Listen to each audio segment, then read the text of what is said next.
Now, before I get into this video, I'm certain that those that came to this one probably already know who Foolish Baseball is. If not, be sure to check out their video that goes over this same topic if you haven't already. Their stuff is way better than mine will ever fucking be in my lifetime. So, if you haven't already, be sure to check them out down below. Finally, it's over.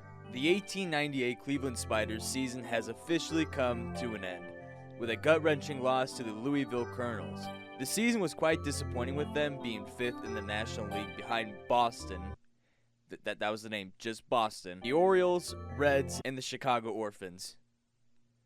What? However, this season was only a continuation of how the Cleveland Spiders organization was performing at this time. Their last successful season being in 1895, where the Spiders beat the Orioles in the postseason to win what was called the Temple Cup, which was really just the red-headed stepchild version of the World Series title at that point. It was only around from 1894 to 1897 before being replaced with what is now known as the World Series Championship. However, ever since the Temple Cup victory, the team hadn't been able to not only make a run for another championship, but be competitive at the same time. Over the last 3 seasons, their record sat at 228 wins and 178 losses, with them even going 69 nice and 62 in 1897. So needless to say, they haven't been able to perform to the best of their abilities since that Temple Cup run a few seasons prior. But now it's the start of a new chapter in the team's woeful tenure. Well, if you're someone who has a thing for baseball history like myself, especially dumpster fire related, or saw Foolish Baseball's video on this topic, be sure to check them out if you haven't already. They make awesome content. You would know the Mount Vesuvius level explosion of historically terrible baseball that was about to take place in 1899. Before we go over that, we're gonna have to talk about what came prior to the season beginning.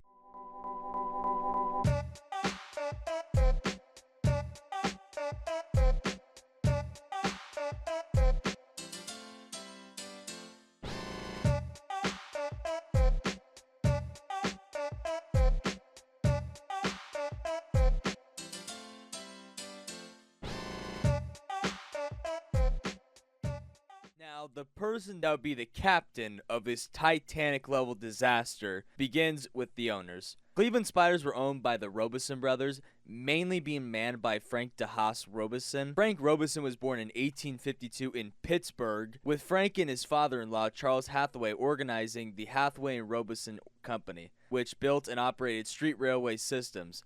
The company established railways all over the United States as well as parts of Canada even, making them extremely successful. Now, of course, with a lot of money, which seemed to be burning a hole in their pocket at the time, they decided to organize a baseball team known as the Four City Baseball Club in 1887. Eventually, Robeson would change the name to the now infamous Cleveland Spiders in 1889, and then have the organization entered in the National League that same year. Now, with the team becoming a full-fledged professional organization, with it even being in the top baseball league at the time, which was the National League, Frank Robeson would then build League Park in 1891. So with the team having a brand new stadium for not only the players, but the fans to enjoy an incredible view of the beautiful game. But there was a major issue that would float to the surface in Robeson's mind, with that being fucking nobody was showing up to the games. Throughout the history of their franchise, the entire Cleveland Spiders franchise, they were either ranked at the very bottom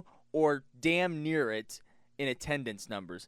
With even in their championship-winning 1895 season, they were still ranked 11th out of 12 teams in attendance numbers. So with low attendance numbers and sales figures going downhill since the very beginning, Frank Robeson had had enough of the team not being able to bring in sales, no matter how good the team was. So in 1898, after the end of the season, like any stable-minded baseball team owner, he decided to do the thing that most MLB owners could only dream of. With that being, he purchased another team. That team being the St. Louis Perfectos. Since St. Louis, who had been a dumpster fire of their own for a large majority of their existence, but they were also driving in sales numbers exceeding the Cleveland Spiders, with even in the 1898 season, where at the time the St. Louis Browns finished dead last in the rankings in the National League, going 39 and 111, they were still ranked 7th out of 12 teams in attendance numbers. Now, obviously, in today's game, there is no way in absolute hell that this could ever happen again with one owner controlling multiple teams. And this is exactly why. Since Frank Robeson had control over two teams, with one being a decent team that had shit attendance numbers, and with one team that was flat out terrible at baseball, but had a solid, consistent attendance. So, of course, he decides to send over all of the talent that was on the Spiders roster over to St. Louis, with players such as Jesse Burkett, Bobby Wallace, Patsy Tabeu, and a little known player, I don't know, maybe Cy fucking Young. That way, the St. Louis Browns will have a really solid team, and not only that, but they will have the attendance numbers to help out with profits. However, the only problem with that, of course, being that all the players that were on the St. Louis Browns that were not the best on that roster, or were considered scrap, were then sent to Cleveland, making a team that was once pretty solid, but wasn't able to garner another championship win at that time, into the tire fire that would be the 1899 Cleveland Spiders. And what's the most insane thing about this is not the fact that an owner had control of two different teams, or the fact that Cleveland has been in absolute sports misery since the days of William fucking McKinley as the president, but the fact that all these trades and transfers happened just 17 goddamn days before the 1899 season was supposed to begin, giving both teams pretty much zero time to practice and managers to find out who can play where on the field. With a roster that makes the fucking Bad News Bears look like Hall of Famers, it was clear from the get-go that both teams were thrown in a spiral, with, of course, the worst coming out of this being the Spiders. And with after all the trades, transfers, and inner turmoil between both teams, the 1899 season commences.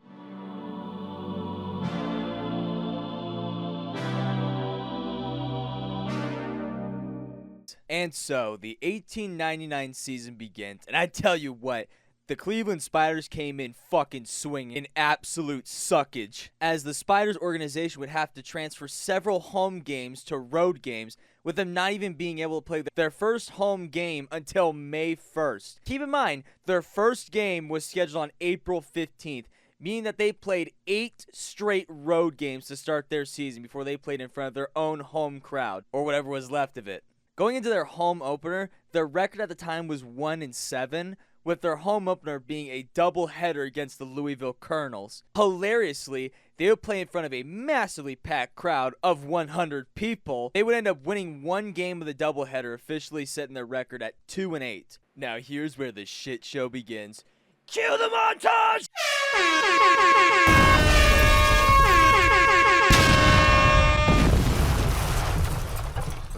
Everything, down to the last minute detail. On June 11th, 1899, they would play the Brooklyn Superbas. After going up 10-0 in the 6th inning, they would go on to pull a Falcon and lose the game 11-10. Look, Mom, I'm a Falcon.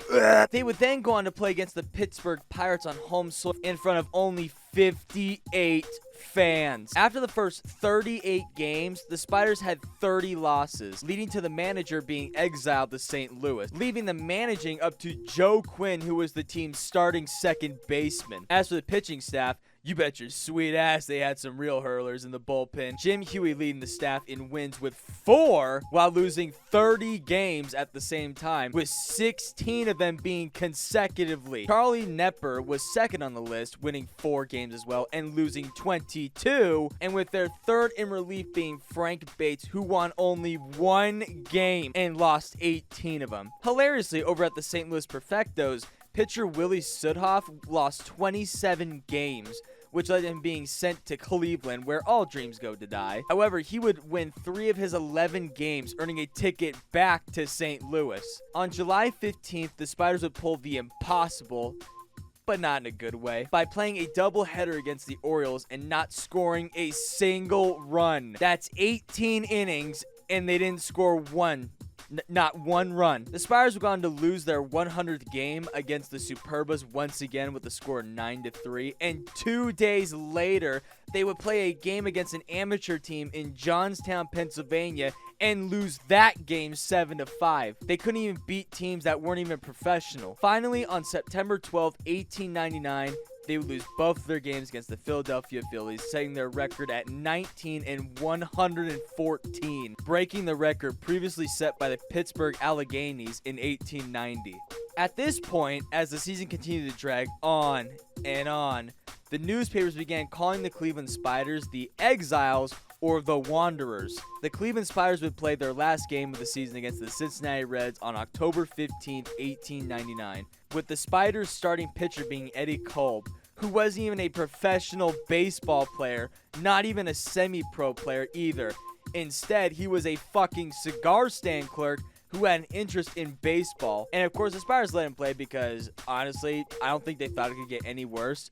Well, somehow, like Cleveland, it did. They would go on to lose 19-3 against the Reds. Legend has it that the Spiders players gathered at the Cincinnati hotel afterwards and gifted the team's traveling secretary a diamond locket because, quote, "You had the misfortune to watch us in all of our games. And by the graces of whatever holy deity there may be, the 1899 season was over." The Cleveland Spiders' record sat at 20 wins and 134 losses, with a winning percentage of .130. Of course, no shit being dead last in the National League, as well as being last in attendance numbers too, with only 6,088 fans showing up to their games the entire season. Put into perspective, the previous season they were still ranked last in attendance, which of course was the year before. Their attendance numbers were at 70,496 total.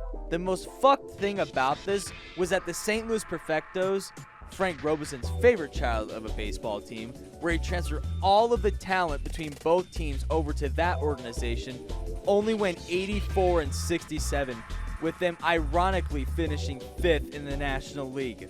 After the season, the National League dropped the 4 most unprofitable clubs and operated as an 8-team league for the next 62 years. The results of this disbanded the Spiders organization in the process. Afterwards, the idea of syndicate ownership, meaning the opportunity to, of course, own stock of several teams at once, was outlawed, preventing anything similar to the 1899 Cleveland Spiders season to ever happen again. Frank Robison would die of heart failure on September 25th, 1908, ending his tenure as a baseball owner. In conclusion, there has been no team like the 1899 Cleveland Spiders, and there are very many reasons why, with syndicate owning, throwing games like it's nothing, throwing cigar stand clerks onto the mound and hope that they don't suck, and apologizing to staff members for them having to deal with their sorry asses every afternoon. But at the same time, I feel like we should appreciate this team just on how absolutely fucking terrible they were. Even though they could barely win against any team in their league, including them not even being able to beat teams that were at the amateur level, we should still be able to look back at this team and say, hey, you know what? At least we aren't the Marlins. I hope that you guys enjoyed this video. This one took a bit of time to edit and write a script for, but I still hope you guys at least found some enjoyment out of it. Be sure to check out Foolish Baseball's video on this topic down below if you haven't yet. I feel like I should be the one having to say it because he's way better than me at everything I'll ever do in terms of YouTube. Also, be sure to follow me on Twitch where I play mainly retro games. I don't stream a whole lot, but whenever I am up for streaming, I'll usually throw it in my community tab. Also, be sure to hit the subscribe button as well and hit the notification bell so you guys don't miss any more uploads. Well, that's all, you guys. Once again, thank you all for watching, and you guys have a wonderful rest of your day.